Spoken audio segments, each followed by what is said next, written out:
Hey everyone, my name is Melvin Otero. I'm a licensed agent and insurance specialist, and I'm here to go over 7 life insurance myths that you should be aware of. And you may want to take some notes because what I'm about to tell you may change the way you see life insurance.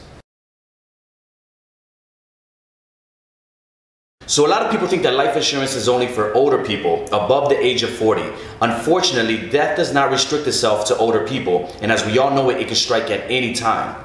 So having life insurance is a must for everyone. In fact, the younger you are, the better coverage you can actually get, and more affordable your premiums will most likely be. So a lot of our clients that are younger, they opt for life insurance that offers features such as savings plans, or as we like to call it, cash value. Some people call it income protection plans or growth plans. In a nutshell, the younger you are, you could actually get cheaper, better coverage. And by the way, there are policies that are level, which means that they won't go up with time. So you can lock in affordable rates when you're young.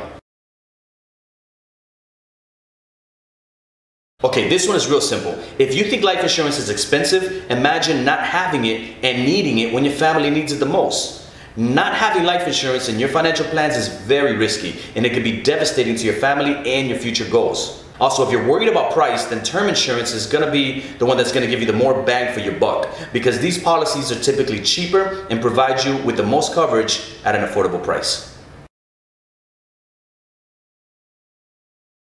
Okay, so you don't have any kids or any dependents. However, you can still benefit from a good retirement plan or income protection plan for your individual expenses in old age. I mean, what if you decide to get married or have kids down the line? At least you've already built a good nest egg by the time you decide to have dependents or build a family. You know, the average funeral is going to cost you around $12,000. So ask yourself, God forbid you pass away, who's going to pick up the bill? So even if you don't have dependents right now, you definitely don't want to become a financial burden to someone. So this one is definitely not true. There are actually life insurance policies that have living benefit riders built within them. So imagine having a life insurance that you don't need to die to actually use, because they include chronic, critical, and terminal illness riders built right in it. And in most cases, it's actually a lot cheaper than buying these policies separately. And many of these policies have convertibility options. So you can start with term life insurance and down the line convert them to a permanent life insurance policy, which will give you a level premium with coverage that'll last a lifetime.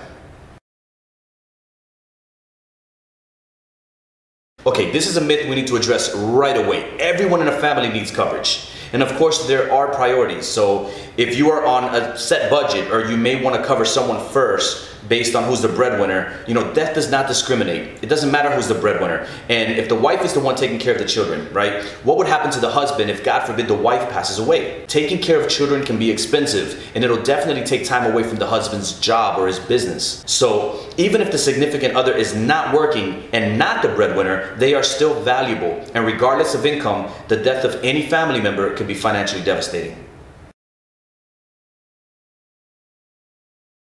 Okay, so this is another myth that I've seen online, circulating online, and by some agents who for some reason think that they represent the best life insurance company in the world. And this, of course, is wrong on many levels. First, you have to understand that there's a difference between terrorists and acts of war. And most life insurance companies will cover terrorist attacks, but there are certain job titles. For example, a person that's working as an engineer in a dangerous part of the Middle East where there may be military conflicts, they may be rated higher and have to pay higher premiums than the average person. But typically the insurance company is going to let the client know first, so the client always understands what the guidelines are or the limitations before they sign on the dotted line.